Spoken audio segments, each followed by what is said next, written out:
the national leader of the ACN, the then opposition party, addressed the people on the protest that was against the full removal of subsidy by the then president Goodluck Jonathan. It was a protest that held this country spellbound in areas of commerce, in areas of movement, everything. I remember crystal clear.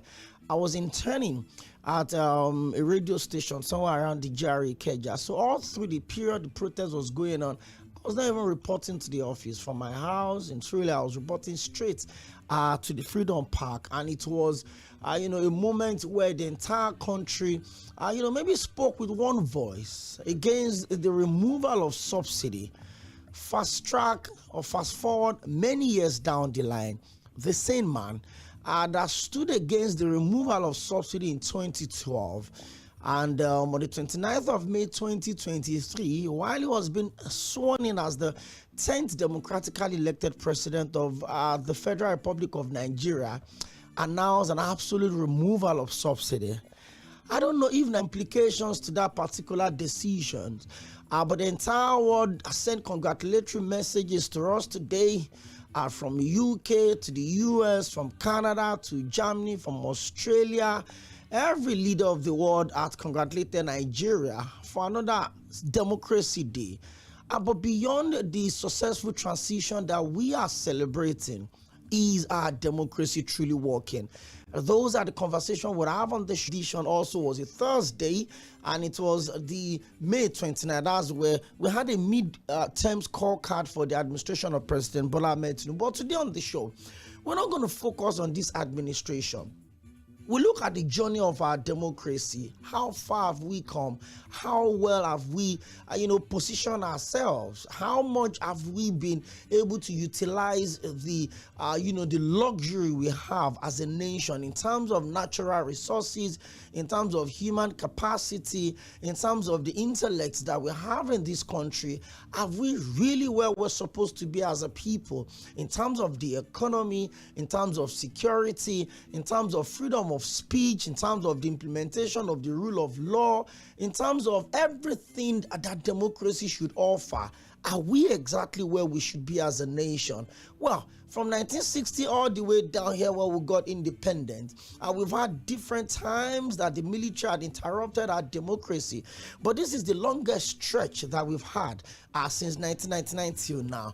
We're making baby steps, but are we truly making, clear or expected progress? One would ask, a 26-year-old man should be able to find a bearing to his life. Otherwise, people will say, oh, this one is under the attack of village people. But you look at this country, you look at how big we've come, you look at some of the challenges that we've survived as a country since our independence till now.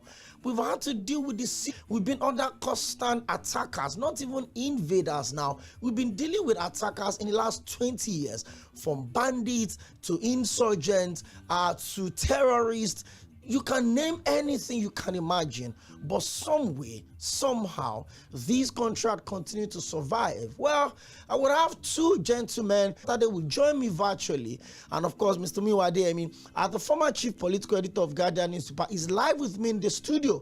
So for the next, let me say, maybe 80 minutes or thereabouts, we'll go through the journey. And good enough for us, these two people have also, been able to evolve with our democracy in terms of the roles that they've played as journalists, the arrest, the movement they've had. I'm lucky to have Mr. Adeyemi here with me, because he would also share some of the last moment experience he had with the late Moshood Kashima Olawale Abiola. Being a senior reporter with Guardian those days, he had first-hand information to some of those things. We'll have that conversation on the show today, so you're welcome. In case you're tuning in and you're wondering what station is this, it's your Super Dial Mainland 98.3 FM. We'll always have this show every Monday to Friday from 4 to 5:30 p.m. And my name is Okpeyemi Oᴑᴜ. It is always a pleasure to have you join us on the show today, Mr. Adeyemi. It's a good day to talk politics. Plans of a one-party state, maybe civilian dictatorship, according to Bob D, of course, Chief Dele Momodu. He's talked about the fact that the country is tilting or sliding towards civilian dictatorship. We'll talk about all of that on the show today, Mr. Adeyemi. Let me touch a sensitive part of you, and it's going to be, let me take you maybe 31 or 30 years ago. Those times, arguably one of the most popular human alive would be the late Moshood Kashima Olawale Abiola, because of the role he played in being a frontliner in the fight for the democracy that he never witnessed, but that we are having at the moment. Mr. Wale Fatade is also live on the phone. He's also going to join this conversation. So I have two gentlemen with over 30 years of experience within the journalism world, and they will take us through this journey. Mr. Adeyemi, you had first-hand experience under the military. I know you have a record with this Ikorodu Road. I'm sure you shared that story with me before. Yep. I know you had those moments firsthand, moments where you had to write under pseudonyms, moments where you had to hide somewhere to publish stories for Guardian newspaper, moments where you had to. The most famous quote for the late Gani Fahimi was that anywhere he's going to with his briefcase, there's always a toothbrush and his medication in it, because he knows that he can be picked up at any time. Go through that journey. I remember a couple of months back, I had a one-on-one session with Abdulmumuni Abiola, the son of the late Moshood Kashima Olawale Abiola and late Kudirat Abiola, that was also posthumously honored today. And he told me something, that everywhere he goes to, people look at him as someone that was deprived of a proper parenthood, because he was still a little child when his parents were taken from him. So I asked him, if you have the opportunity to speak to your parents right now, would you ask them, is this democracy they fought for? Mr. Adeyemi, the time you were putting all of those things on the line, writing, risking everything, you had something in mind. The khaki boys must go back to be ruled on by decree. Those were the things that was pushing your passion for this country. So I want to ask you, 30-something years down the line, was this the democracy you put your life on the line for? Well, I think let's first acknowledge, I think our friends, I think listening to us all over Lagos State or wherever they are. Good afternoon, all. And Okwemi, there's no point asking, but I think for courtesy, right? I say, okay, I'm sure you are doing well. Absolutely. Good. I think let me say it here again. I participated in June 12th election. I voted.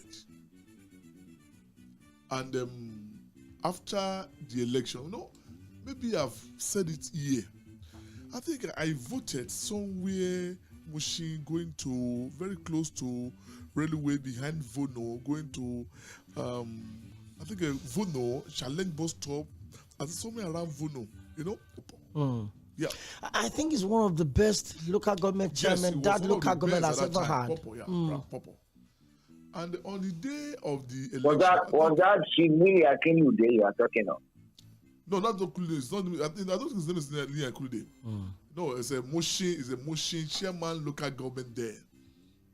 He's now an apostle. I think his church is somewhere around this Rukurudu Express way. I think, yes. So the point I'm trying to make is that he was the chairman of Mushin local government, and there was a shifting of NRC, and it was adjudged to be one of the best, I think, local government chairman that had the audience of the president then, Babangida. And it was a landlord. His name is Babatunde Odele. Odele, good. Yes. Odele. Very good, very good. Apostle. Yes. It's of a CNS stock. I know him very well. I think his house is 2-story building, right? Had many tenants. He was living on the last floor. And I was having a schoolmate who happened to be one of his cousins. So I was familiar to his house. All of us on the queue, they were using option A4, in which they would queue behind, and that's party agent. So on that election, as popular as Papa was, Opodele, it was only him and his wife. They were on the queue for NRC. And Mechas, if not more than that. Including all his tenants, his driver, his younger ones, his siblings, his children. All went for SDP. All went for SDP. So it was a real joke that when they wanted to count the election, I think, so it was easier to everybody to count NRC 1, 2. And the Papa now followed. When they were cutting that of SDP, it was almost 500 or 600 people on the queue. And people was saying, when they saw some of us, say, well, you guys do whatever you want to do here. We are sure we are going to win it enough. That all the whatever votes you were casting in Mushin or in Southwest, Kano alone will triple whatever you got here. But lo and behold, Abiola won in Kano, where his opponent, Tafa, Alize came from. Just to tell you, I think the way people voted on that election. And the Nigerians were doing this, as rightly said, that we are tired of military government. I think we had a taste of them. They came in, when we thought we were having the best of, I think, of civilian in Second Republic, they truncated it, and Babangida, Buhari, and Idi Agbon came in. So as usual, I think Babangida torpedoed them, at least they're leaving the state now eager for military to go, because the country was almost a pariah state. No serious foreign country wanted to do serious business with you. Whether you like it or not, there's no way you can compare a government where there is robust debate, argument. That ought to be.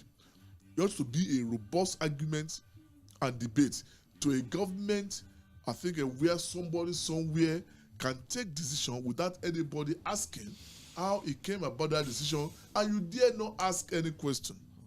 And because for the military to perpetuate, so many journalists that lost their lives miraculously. I think Guardian, where we were working then, I think it was shut down for about 15 months. We had to, I think it took us 18 months at least to come back. And the Guardian had to rest some of his titles. That time, I think Guardian was publishing African Guardian. We were publishing African Guardian. We were publishing the Lagos Life, and we were publishing Guardian Express. But because of the closure, because of the story, right, which they thought I was not in their favor, I think the Guardian could not come back with all those titles. So we only came back, and first and foremost, with one, which was the Guardian, and later now removing Weekend as separate departments. But the Guardian reporters over 18 months. The issue, not only Guardian, we have to acknowledge other newspapers like Punch and Co. I think the news, Child Magazine, So, but when people were suffering all these, let's also acknowledge many are the pro-democracy activists. Some that I think lost their lives. We had the mindset that tomorrow will be better. That let's fight this battle once and for all. So those who left, those who would die. But those who left will have a good legacy behind, fighting for a better country. But lo and behold, you begin to wonder, is this what people suffered for? Because the essence of June 12th was to banish poverty, fear. Many Nigerians now that Japa, or what you call it, ask them, I think it's not, people work, but people want to work and have commensurate reward for the work. Yes, for their labor. So look at the minimum wage compared to the inflation we, I think, are experiencing in the country now. Protest anywhere, we will not join because of our experience. I trekked several kilometers. We risked our lives. I think we were beaten by soldiers. A friend of mine, Blayi Tuji, I did wrote something on his Facebook today. We are always working together. Currently, the SA media to the Minister of Power, Adelabu. He was former editor of Nation on a weekend, then to some other newspapers as well.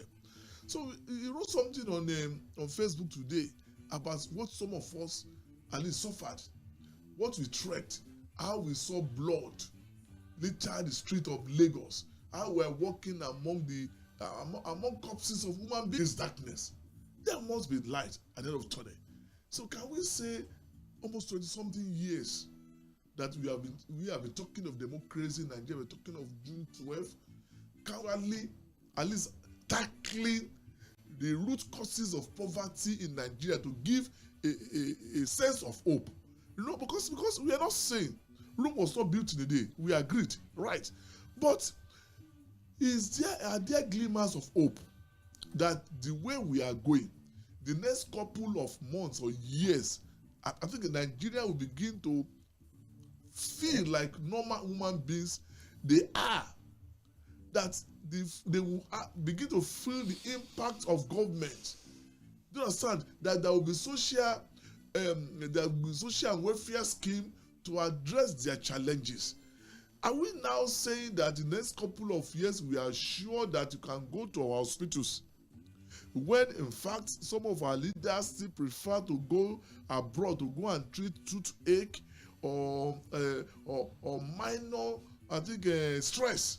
Do you understand? So if they are traveling abroad, would they remember to put enough resources into our medical, into our hospitals, and to ensure we have enough doctors, medicine, and equipment for right diagnosis? So if there's a glimmer of hope, will our leaders still be sending their children to schools in Oxford, Harvard, and foreign, to the extent of sending their children to South Africa? Are we not in a country where people were rushing to Nigeria to come and study in UI? That's why you see some schools, they still have, when in the admission policy, they still have the allocation for foreign students, even when you don't have a single foreign for foreign students. Do you understand? But so you begin to look that we thought after fighting military, after having democracy, do you understand? Nigeria, I think it will be on path for greatness. I think we will have a government that will listen to us, that even any reform will have human face. My brother, today we are not just disappointed. I think some of us will see us joining any protest. Well, even the talking we are doing, we are talking because we have to say something, because we know people who are talking to are deaf. Okay, that's one day, whether we are still alive or our children will enjoy a country of our dream. See the national broadcast today. So the national broadcast of June 12th is supposed to be a democracy day, has turned out to be another October 1st speech. Do you understand? That you won't find anything. I think before, even Nigeria in the early days, on October 4th, 7 a.m., everybody wants to tune to the radio, because you are sure that the president will make a pronouncement. Then I think it may be we'll have a better days. But listen to the speech today. What is encouraging there? What can any Nigerians take home to give him hope of a better tomorrow? All these rhetorics, or everything said today is what we have had. Yes, it's good. We gave honors, posthumous honors to Kensarawa, Kudirat, Abiola, and Co. Do you understand? But this woman that died in Ibadan, do you understand? The Elijah Suliat, or whatever you call them, was considered missing. But how would that, I think all these posthumous awards and recognizing people, how would that assuage the feelings of Nigeria? How would that put food on their table? How would they encourage them to send their children to school? How would that young boy, young girl, looking for job on Monday, will say our president has said this? So I think I can now apply for the welfare of people, and then now that has not been realized, and we are yet to see a glimmer of hope that I think the issues around June 12 is being addressed. Well, thank you very much, Mr. Mᴜyíᴏ. I had to allow you open this conversation up because a lot of times, off the mic, we've had to sit down outside and then we've had conversations about, how we got to where we are and how optimistic you are about the future. Yes. Let me bring in Mr. Wale Fatade onto this one from the Conversation Africa. He also has over 3 decades of experience within this space. Well, coincidentally, is also a product of the prestigious University of Ibadan. So let me put that in context. Mr. Fatade, good to have you on the show today. Thank you so much. It's a pleasure. Were you by chance at the University of Ibadan? No. What makes you prestigious? What makes you prestigious? I wanted to look for Mr. Adeyemi's trouble. I know those who didn't have the opportunity who do not like that thing. But, the journey that Mr. Adeyemi took us through. I felt a bit of nostalgia. Okay. Because I joined the Guardian shortly after that closure. It's mystery, I didn't call him, remember? That I joined after that closure. So, but I started my career as a journalist under the leadership of General Sani Abacha. It was not funny. Now I remember I don't know whether you want me to start from that track. No, let me. Yes, you would take us. Whether I'm committed suicide or whatever. Yeah, over to you. You would definitely take us through that journey, but I want us to look at it from this scope. The ECOWAS is supposed to be a regional body that blocks the ECOWAS states, member states as countries now. And in the last few years, we've seen countries pull out. I always believe in, if you're not told by iton, roba, and they always say that roba ni baba iton. So in case you didn't witness the military firsthand, you should have gone back to read about it. Mr. Fatade, you started your journey under one of the most difficult leaders that we've ever had in this country. But somebody somewhere is thinking that what is happening in this form of democracy... What is happening in Burkina Faso? I'm coming. I've always said it, that the worst form of democracy is better than whatever military you think you want to experience. But somebody somewhere thinks like, because we've not gotten the best of our democracy and we deserve whatever it is that we're getting. There's a one-man operation in Burkina Faso that everyone thinks is good enough. Mr. Fatade, can you just oppose what you went through those times and what we have right now?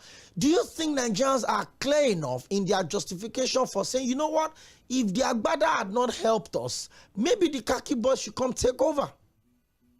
Wow, thanks. I think for me, we must make a clear distinction. A lot of people have been fed with propaganda from what goes on in Burkina Faso. The Russian propaganda is two things. I mean, and I know people might not know this, but I got people I know in Burkina Faso. By the way, I hope Nigerians know that Burkina Faso and Nigeria have had trading relations, for better, for nearly a century. Yeah. For my part of Osun State, I knew make it as it was, business is not moving. By the way, I hope you know Ghana shares border with Burkina Faso. So they then transit to Burkina Faso.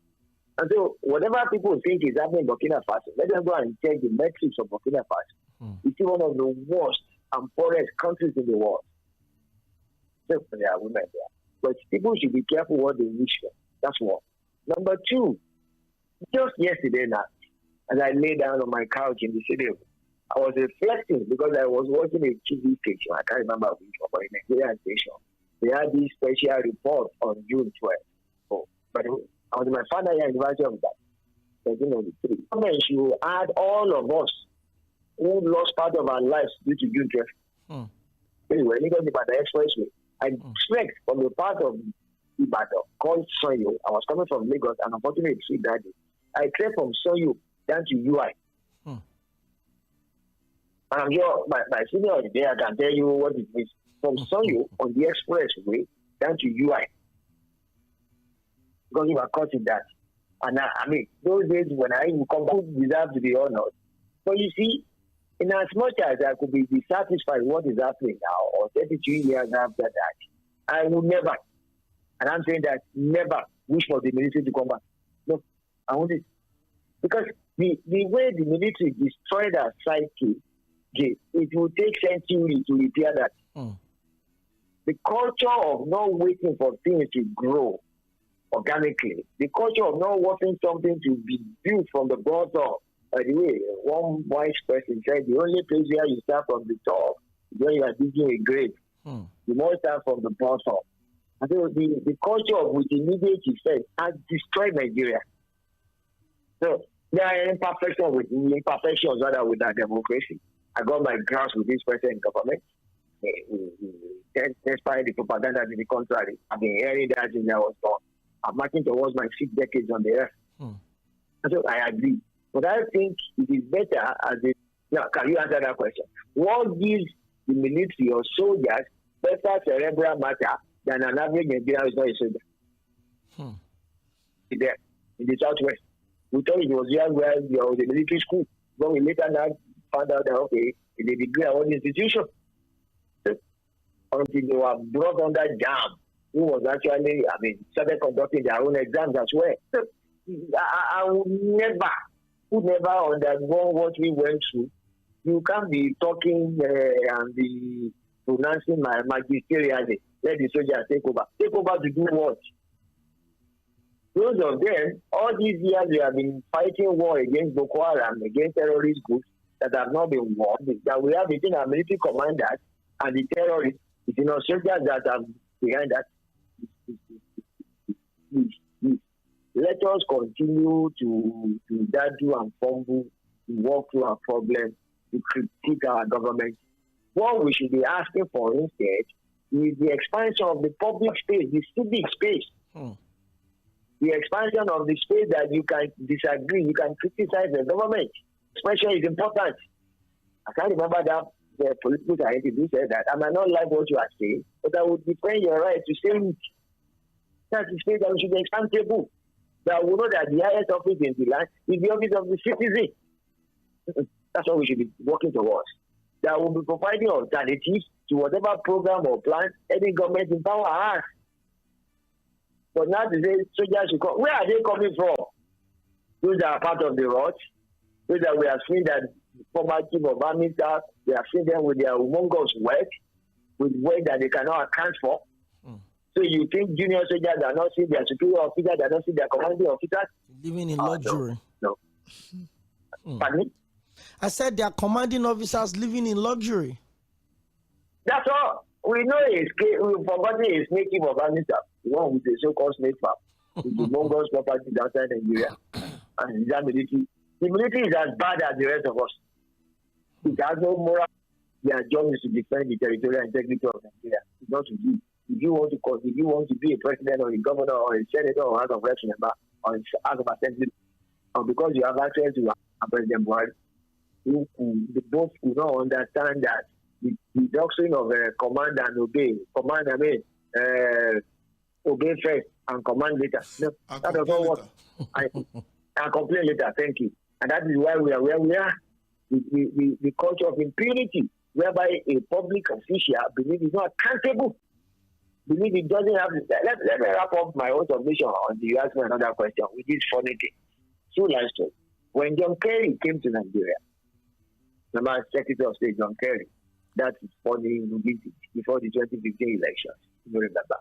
I learned the people, the Nigerian side, they did not want to address the media. And Jᴜᴜᴇ now told them that if he tried that, he would never, before he gets back home, he would have resigned. They forgot that whenever a public official from the United States moves,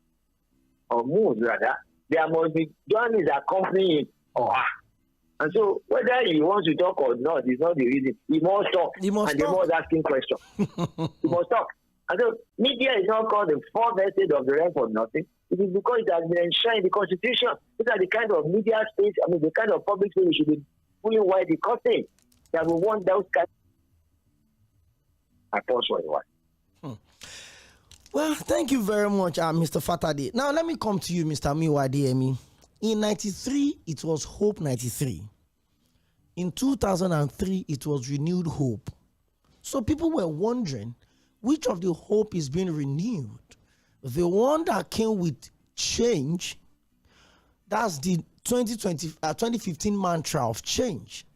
Or was it the one that came with next level in 2019?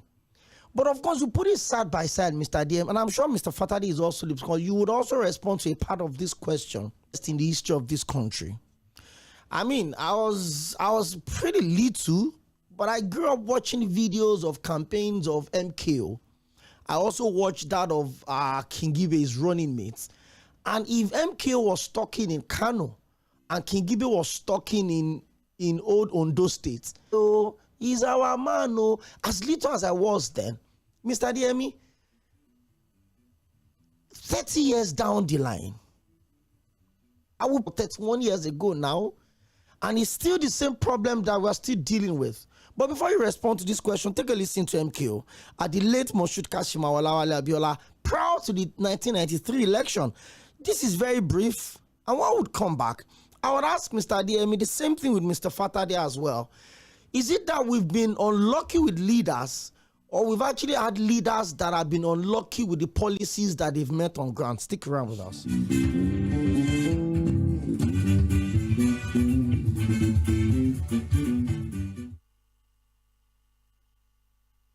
There's nothing to give into.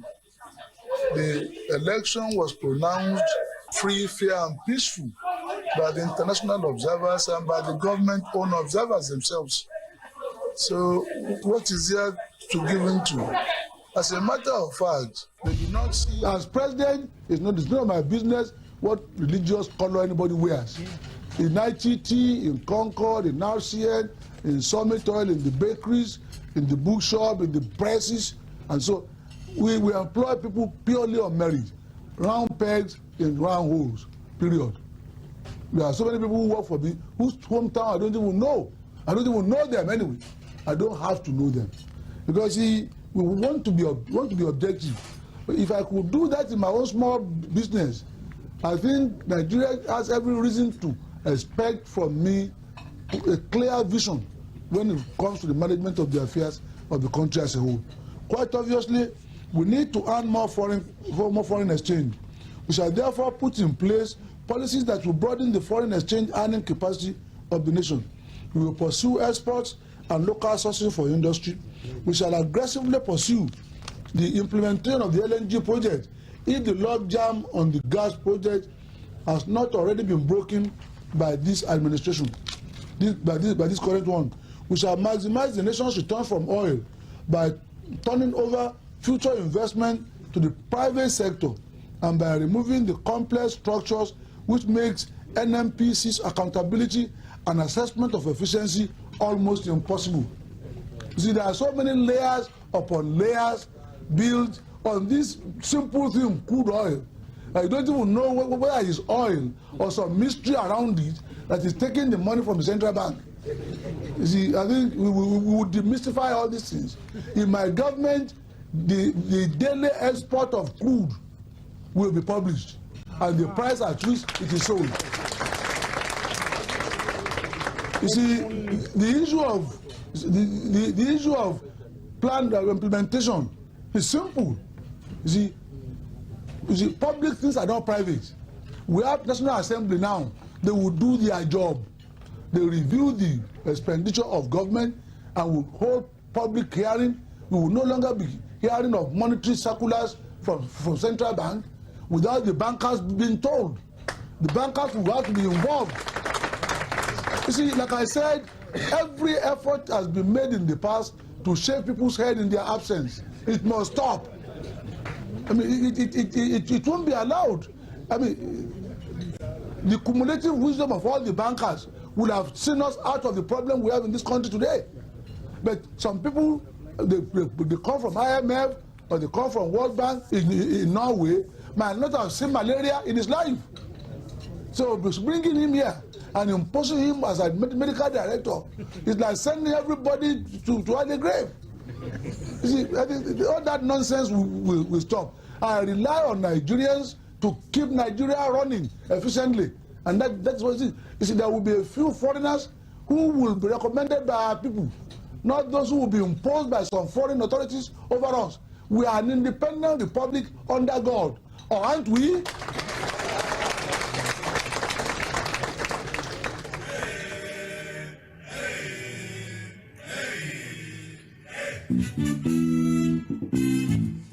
Thank you very much. That was in 1992, 16th of February, specifically 1992. That was where the late Moshood Kashimaola Abiola made that particular speech when he was talking about his vision, and talked about how money is disappearing in CBN. He talks about this, but he mentioned a significant organ of government that seems not to exist in the country as we speak. He talks about the constantly sworn loyalty to the executive that very recently endorsed the president, unite balances to the excesses of the government, especially the executive. How did we get to where we are, Mr. Mᴜyíᴏ, that is making Nigerians say, you know what, take us to the khaki boys. We want something that is not, we don't want something that is not working anymore. Is this a collapsed system, Mr. Adeyemi, or you think we've not been blessed with good leaders? Well, I think we can say we have not been blessed with good leaders. That's just obvious, because most of the problems we have in Nigeria, they think they are not natural. Put this in perspective. You know, in 1993, you know, the thought in the Third Republic then, I think in the National Assembly we had, you know, they had limited functions. So they could not, there were areas, I think the military, I think the decree, and they established them, did not allow them at least to legislate on. So they are more or less legislating on culture, tradition, you know, just talking about issues.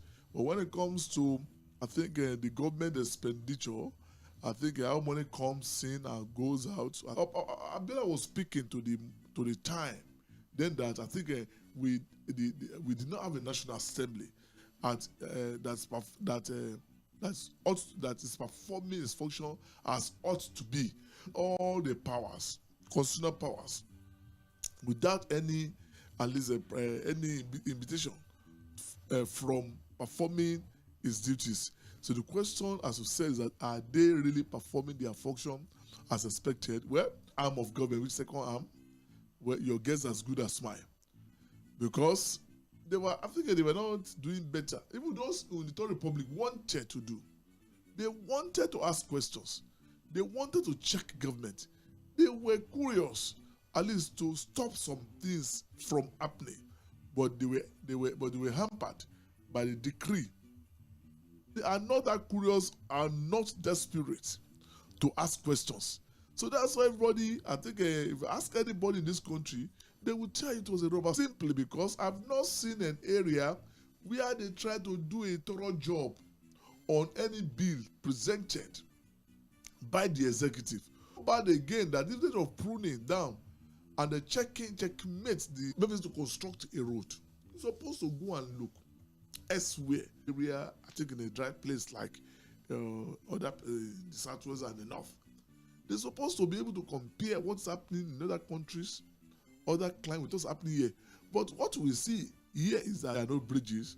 The National Assembly will increase to 7 billion. So we need to ask that what is happening. What's happening? What is happening? And under normal circumstances, what we expect them is to be sure that have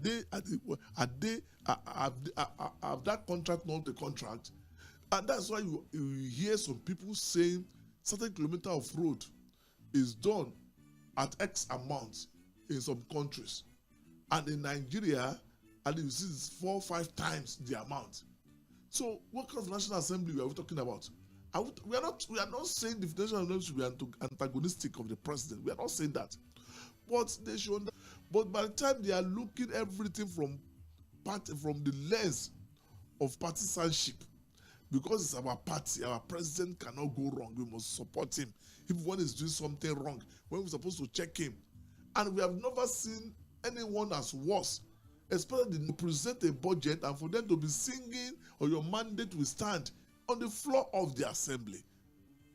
So I think they are telling us Nigerians that when the presidents as well own, I think the National Assembly, when the governor was to present I think, a budget in the assembly.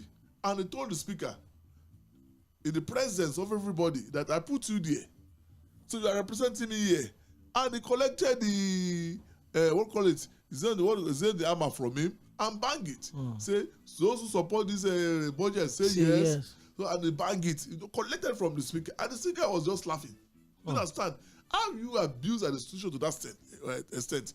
But if that one was some people symbolic, but especially they are ready. I'm coming. If Mr. President today talks of third term, do you understand? I think it won't be a struggle. It won't be a struggle as we add it when across the mind of Tinubu. I think Nigerians, I'm very serious. And the civil society organization should be, I think it should be on the watch. And all other organs of democracy, apart from National Assembly, should be ready to defend this democracy. Because we knew what happened in the third Republic. When Obasanjo wanted the third term. Thank God for some, I think, patriotic National Assembly guys, my people. The guy was so sarcastic, and he finished the bill, despite whatever that might have gone round a night before that assembly. So we were able to have patriotic Nigerians that were able to shut down that proposal, that bill. But if other agencies that can ensure that our democracy on the right path, if they try to sleep a bit, if somewhere anybody, even a member or people singing, we have never seen things as good as this. So if things are working for who? For members of National Assembly that or the people. No, you know what? For the members of National Assembly that collect the prayers regularly. In their emails. Obviously things are working for good. For good. Or for Nigerians that are finding it extremely difficult to cope with inflation. Do you understand? Do you know, go and calculate it. In some areas, you pay as much as 120, 150 every month. Every month. And you are paying house rent of 650,000. And you are paying house rent of 650,000 per year. Per annum. So if you are paying house rent of 700,000 per annum, and we are paying almost 120, 130,000 naira for that's almost 1.6 hours. It's now far higher than what you are paying for house rent. So, to those people, you are telling them things are getting better. Put me in that bracket. Do you understand? Your bracket? Put me in the bracket of the people running on generator. Well, it's not easy as well, because buying petrol at 870,000. It's tough. 870 naira per day. It's tough. And then no matter how you want to do, maybe you consume about 5-6 liters a day. It can't take you more than 2 days. You're already buying another 15 liters. Calculate it. Right. So, but when I say that, are things getting for job they have known that they will never do? Domestic allowance. Constituency allowances. A lot of allowances. Things are obviously getting better. Things are getting better for them. Mr. Demi, let me hold your thought from this point. Mr. Fatade, thank you so much for being patient. I just had to keep you on standby so that you can flow with the conversation. Can you listen? Are you listening to me, sir? You get me for long, but I'm okay. Okay, apologies for that. I had whatever you said. Okay, so now you've seen some of the experiences that typical Nigerians are going through every day, and I want to believe that you're maybe close to those typical Nigerians also. I also probably want to believe that. Okay, so we know the WhatsApp group all of us belong to. So I want to push it straight to you this afternoon. With all of the things that this country is blessed with, human resources, natural resources, we don't have natural disasters except some of the man-made disasters. We have the floodings that we should have taken care of, some of these issues. Why is it difficult for us that 30 years after, the same thing MKO campaigned for is what Bola Ahmed Tinubu will still campaign for if he chooses to go again in 2027? Why do we look grounded as a nation, Mr. Fatade? I'm sure every day you relate with people, you write stories, you engage people from outside of this country. Why is it difficult to get this country working? The question you ask is a PhD topic. Wow. Or a doctoral dissertation. But I think I want to answer with Jᴜɪrᴇ's answer. But the problem with Nigeria is clearly that of leadership. That's all.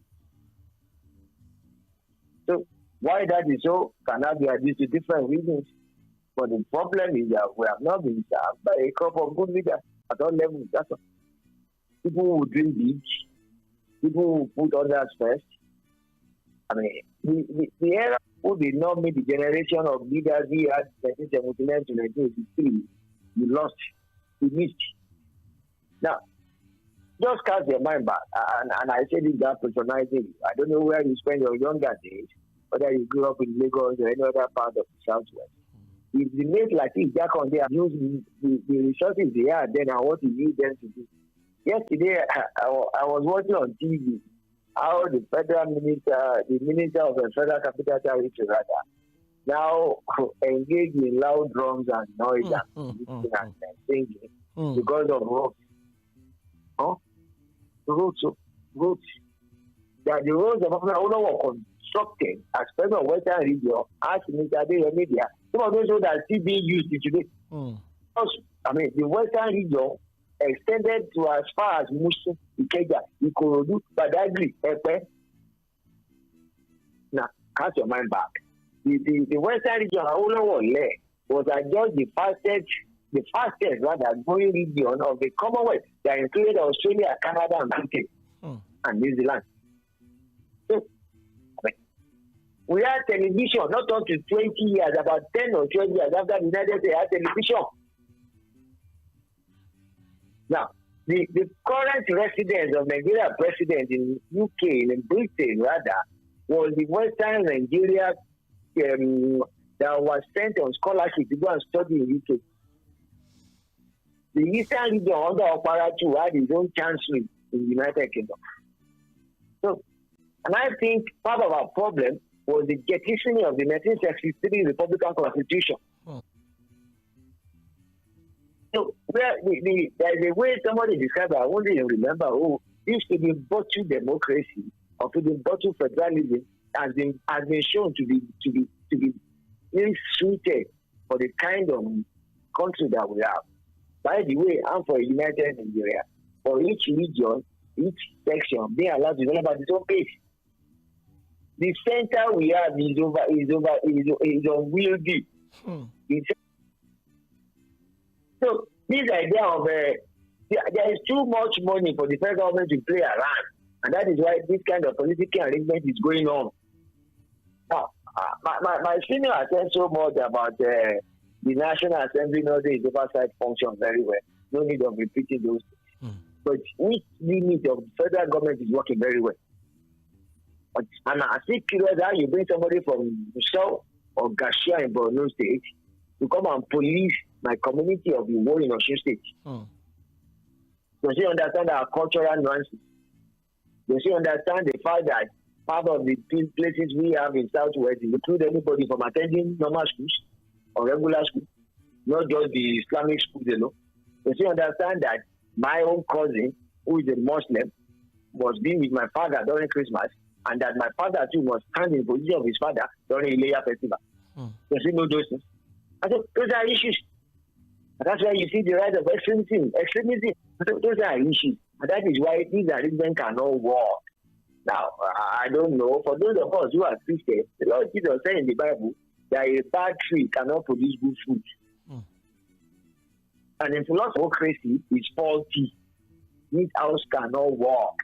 Kama, that British guy, was the one that wrote that book, This House Has Fallen. You can't even build any house with these materials that we have.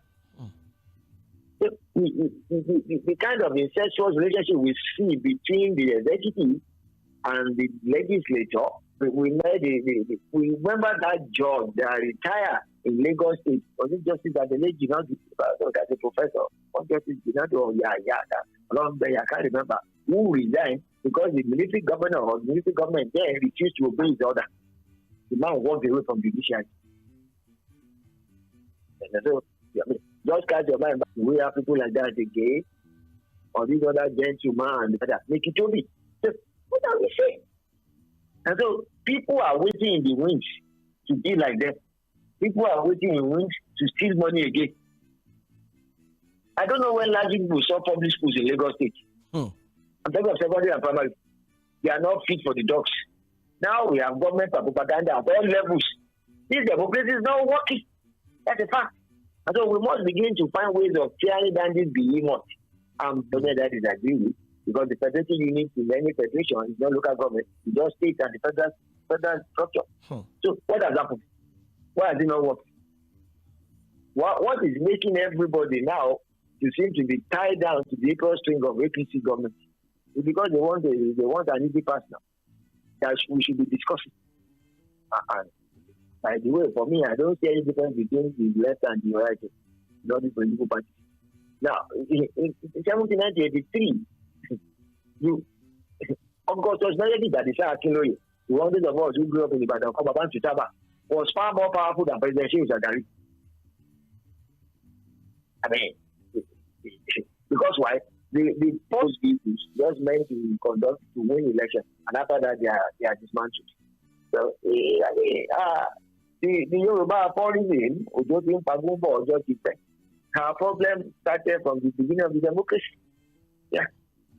Remember the theatre with which political parties were formed that time. And when you start asking me, even under when President Buhari was going to be elected, did the president repudiate his own party's manifesto that the manifesto was compiled without his knowledge? You understand that? So what is the manifesto of this current state? They say it doesn't matter. You ask the question that why are these kind of people in the political party? They say no, it doesn't matter. You keep on having rule of the in the political party. If those things are lying, are they working towards the same thing? Now, when you see, and I'm not giving all this type of conservative, liberal, or progressive, or whatever. But what is the working party structure? I don't know how Nigerians expect it to be different. It's who we are. You know that they say, was it Shakespeare that said the fault lies in our stars? I don't know. How we are going to make Nigerian work is a question begging for all of us to do. So much, Mr. Wale Fatade. Our agreement was to let you go by 5 o'clock, and I really overshot that time. But thank you for being patient. Yeah, thank you for I'm generous. Spending time with us on the show today. Generous. Essentially, is simply democracy is burdensome. Democracy is painful. Our own experience shows that it has been burdensome, it's been difficult. For people, we must make it work. We must find what will work for us. We must find what make our society tick and make us strive. But military is not the solution. Military is not the answer. Thank you. Thank you very much. Military is not the solution. Military is not the answer. Thank you so much, Mr. Wale Fatade from the Conversation Africa. Thank you so much for being my guest on the show today. Thank you. Okay, so let's get straight up into this one. Mr. Adeyemi, space. For someone that thinks, things are working for good, from the number 3 man in the country, former governor, former minister of NDDC, a senator now, the president of the Nigerian Senate, what is working for him?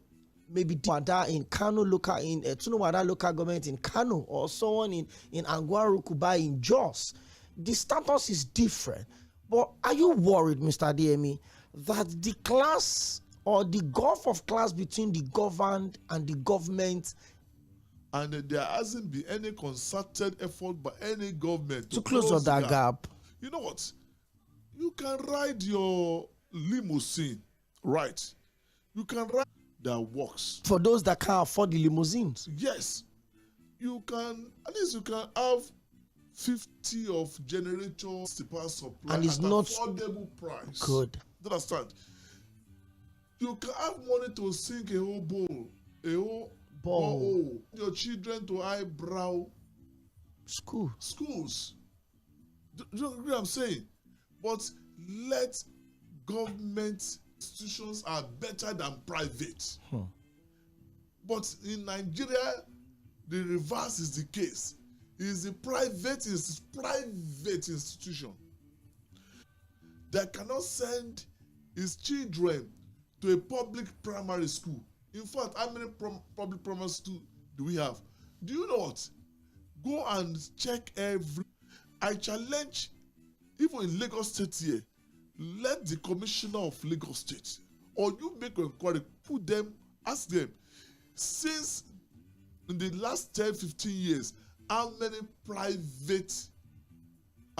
public primary schools have they built? I'm not talking of renovation. Do you understand? New ones. There are new areas developing everywhere. Do they have schools? Do they have schools? Do you get what I'm saying? So how many schools, primary schools, have they built that is publicly owned? How many secondary schools? So all these new areas, you see people, at least in a whole community of almost more than 2-3 million people, there won't be one single public primary school. So you are all left in the hands of the private operators. Whether you can afford it. Nigerians are not saying they want to go to moon. Nigerians are not saying they want to go on holiday in Tinapa or go to Comoro Island to go and spend holiday.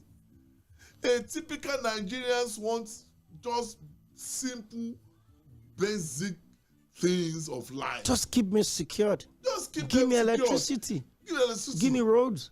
Now, how many people can talk of building houses now? Do you understand? And I laughed at times when you see the way the government at times tend to regulate rents, saying people they should collect rents monthly. Do you understand? And then I said, well, no problem. I mean, no problem now, right?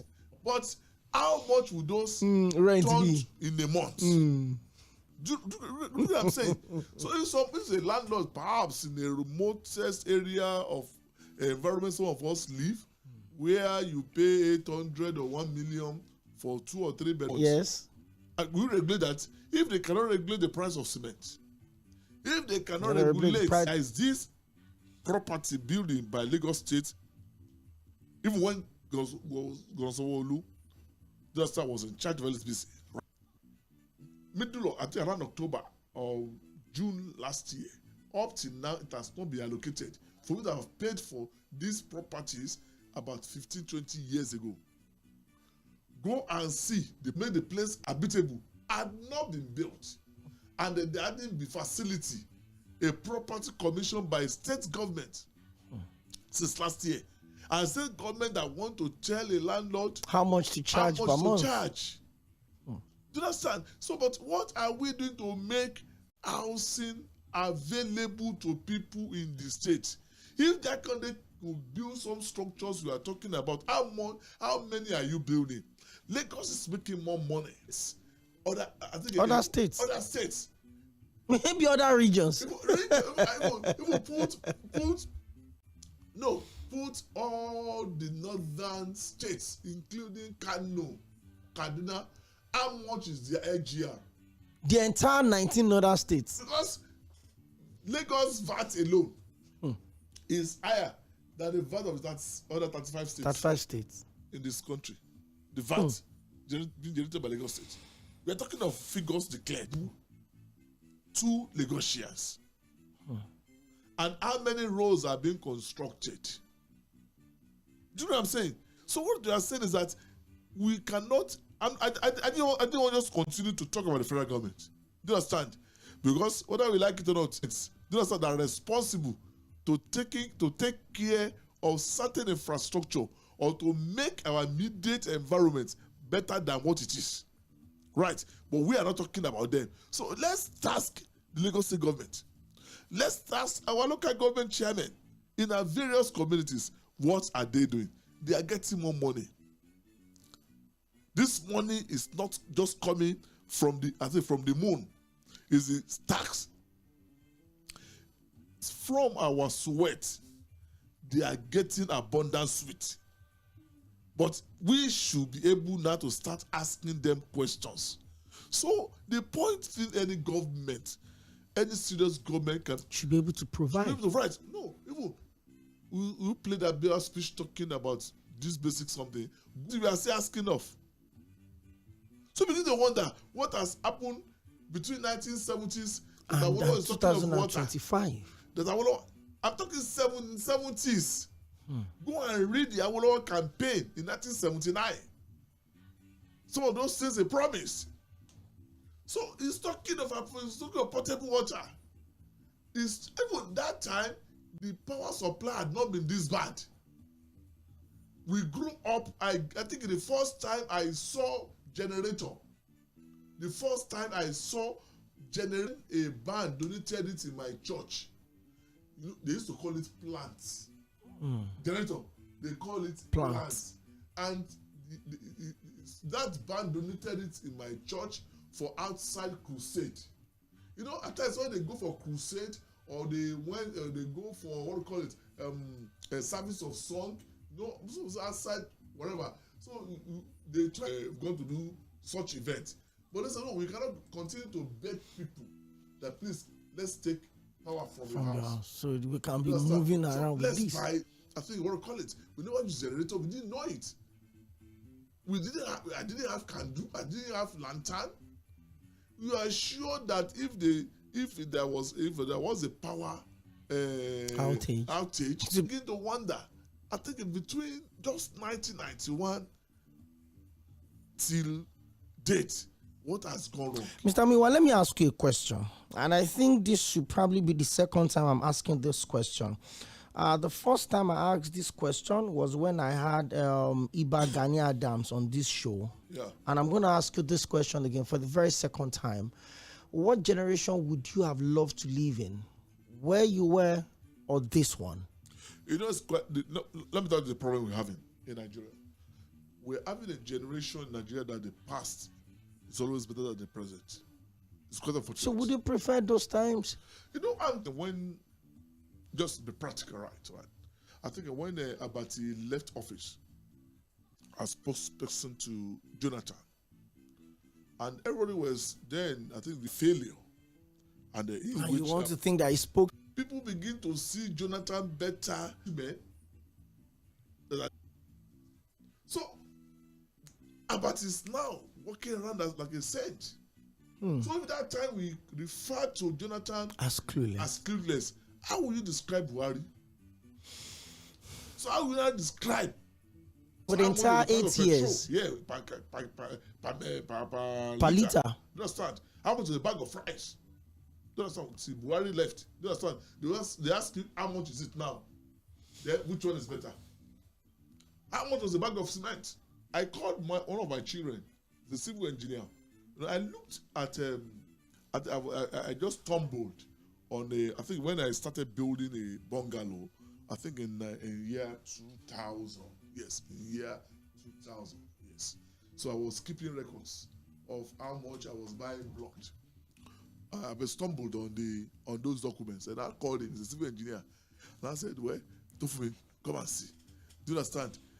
See how much? Do you understand? 35 naira, and the 6x6 was 25 naira. Do you understand? A bag of cement then in 2000. In 2000, do you understand? Was around 350 naira. 350 naira was a bag of cement. And I saw where I wrote, when we see that because there was a high demand because of people trying to finish their property to move in there for Christmas. And because of the 150 naira increase, I refused to go and do where they're supposed to, we call it, I don't know how to call that in building. You know, after roofing the house, there will be a space. Like penthouse. Yeah, that we need just 1, 2 or 3 bags of cement to block that area. Because of 150 naira you didn't do increase, I refused to do it. And there was being warned that when there was heavy rainfall, it will go into the house. It could affect the property. But then because of 150 naira increase, do you understand? Recently, I posted on my Facebook. Do you understand? When you got a visa to Britain in the late 80s, do you understand? Even when we were university, you maybe 500 naira, 1,000. That's naira. your traveling allowance. Yes, traveling allowance to give you. No, that you can change a foreign exchange. At that time, naira was stronger than the pound. Than pound sterling. I posted it on my Facebook because I stumbled on it. Do you understand? So you have begin to wonder that yes, Chinachebe was right. And have input, and your input will increase your suffering, right? Because when you have an input, we say the same thing now with what you're experiencing. So the democracy is not yet working in Nigeria. Questions. How many of them are having constituency meetings, in getting messages of urgent 2K? And they give them. And I give to those they thought as electoral values. They just give money. If they know that in your ward you can deliver, so they will attend to urgent 2K. Probably in this last Salah, you can have a bag of rice, do you understand, and a ram, because they know you have extra value. Mr. But Dᴇᴍ, as ordinary Nigerian person, your message has been archived. Oh, okay, They won't open it. So they never. Too much. Thank you very much. It's been coincidental that the two significant days back to back are falling on a Thursday, and it's a pleasure to have you at the 29th of May and now the 12th of June. I wish to have my friend here, my in-law, Mr. Okodua. Yeah, he wanted to, but then I told him that we already have Mr. Fatade on standby. So because we couldn't extend the time today, we had to manage the 90 minutes. Thank you so much, Mr. Dᴇᴍ, for always being available. And to Mr. Wale Fatade, he's still listening. Just told me that he's still listening to us from the Conservation Africa. Thank you also for finding time to be with us on the show. The next stop is Mainland FM Global News, and by 6 o'clock, I would come back to take you through the world of sports and sports cruise on Mainland 98.3 FM.